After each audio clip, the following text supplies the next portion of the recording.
Munshiganj TV, সত্য প্রকাশে আমাদের পদক্ষেপ।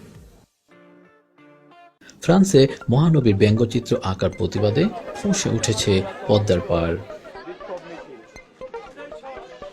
রোববার বিকালে লৌহজং উপজেলার পদ্মা নদী ঘেঁষা কলমা ইউনিয়নের সর্বস্তরের জনতা মহানবীকে অপমানের চেষ্টার প্রতিবাদে বিক্ষোভ ও সমাবেশ করেন।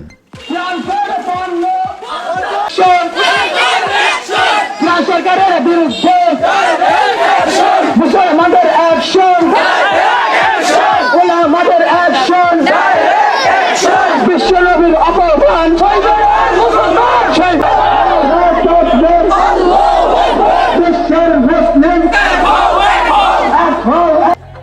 বিক্ষোভ ও প্রতিবাদ সমাবেশের আয়োজন করেন স্থানীয় যুবক মোহাম্মদ আল আমিন এবং আরিফুল ইসলাম চান।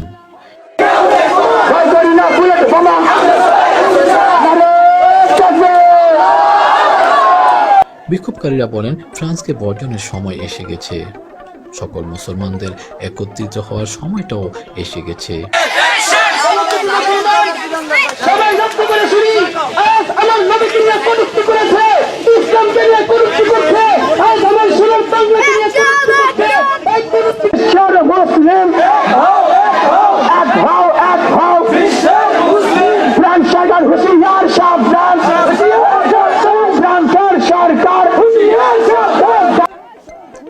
ইসলামের শত্রুরা যাতে কোনো রকমের ষড়যন্ত্র করতে না পারে সেদিকে নজর রাখা এখন খুব বেশি জরুরি।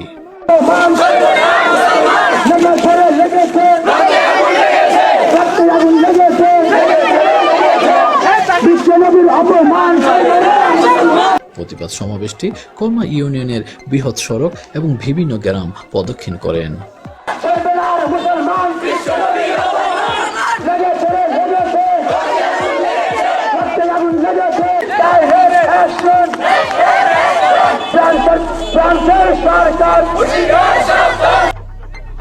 এ সময় ফ্রান্সের পণ্য বর্জনের ঘোষণাও দেন তারা।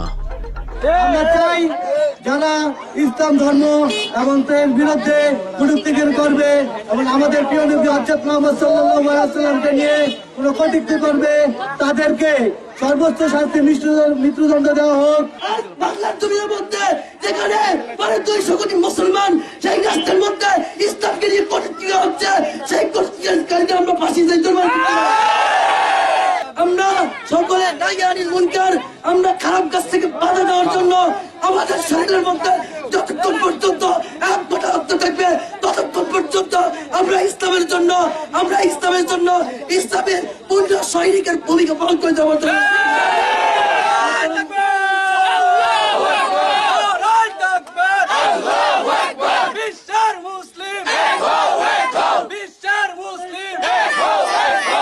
বিক্ষোভ মিছিল শেষে সাঁঝের পর ফ্রান্সের প্রেসিডেন্টের কুশপুত্তলিকা পড়িয়ে তীব্র ক্ষোভ প্রকাশ করেন আন্দোলনকারীরা।